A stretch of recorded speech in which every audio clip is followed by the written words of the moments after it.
My passion in life is evangelism. So I want to ask you questions about evangelism. In countries like China and the Middle East and the third world countries, especially Sri Lanka, there's so much persecution there. People are thrown into prison. People are killed for evangelism. Right now in Sri Lanka, they are passing a law that if you evangelize, you can go to prison. But I see that there's so much evangelism happening in those countries, even under those threats. People are not afraid to evangelize. But I see with all the freedom to evangelize in this country, there's hardly people having an urgency to evangelize. And also, I want to ask you how could I motivate a brother or sister who is indifferent to evangelism to evangelize more? Well, Andy, first of all, I know that's your passion because we talk about it. And I would just say to you, look, the best way to motivate other people to fulfill that passion is to do it yourself and be the model and the example that they learn to follow. But I would say something else with regard to the very important comments and observations you make about Sri Lanka and places like that.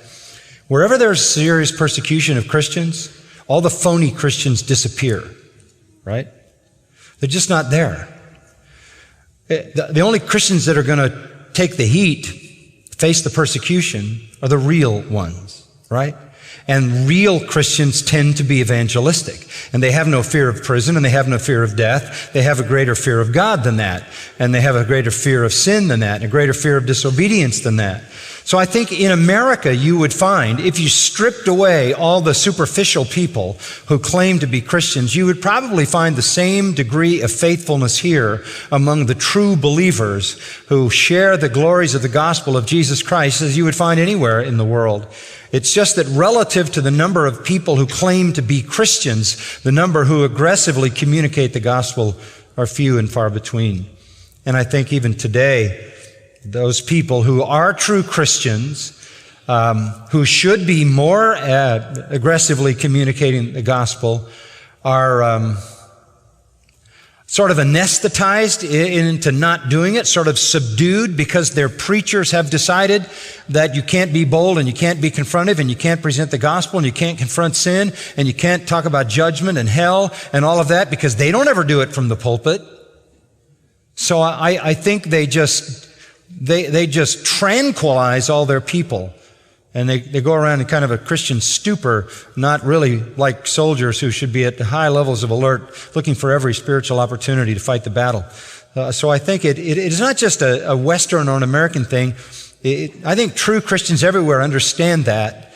But I think where you have Christians that are persecuted, the purest of the pure remain, and they understand the price. They're moved and motivated by the work of the Holy Spirit in their hearts, and they are faithful even to the death. I mean, you look at China, the church in China. You mentioned it. It's in numbers in the hundreds of millions of true believers, all growing underground during the time of Mao and Chinese communism, flourishing. And look at Japan. Japan's the neighboring country. 250 missions, 350 mission boards from America and the UK in Japan for literally a century or more, going back to people like Hudson Taylor. And you have virtually no Christians in Japan. In China, no missionaries. And you have hundreds of millions of believers in a persecuted environment. In Japan, in an environment very different, economically different, sociologically different, none. Some of that is in the providences and the power of God, but I've always been of the conviction that where persecution occurs, the church is purified, the church is fueled by that persecution to be faithful to its Lord. It is empowered by the Holy Spirit and aggressively evangelizes, and the church flourishes. I think though, if governments wanted to stamp out Christianity, they need to do one thing: make it the state religion. That'll do it every time. That'll wipe out the real thing. Make everybody a Christian. Do what Constantine did. Baptize everybody and call them all Christians. And it disappears. But if you want it to flourish, then start to persecute it. You'll fuel the church. The pure church will remain, and the pure church is the powerful church. Okay?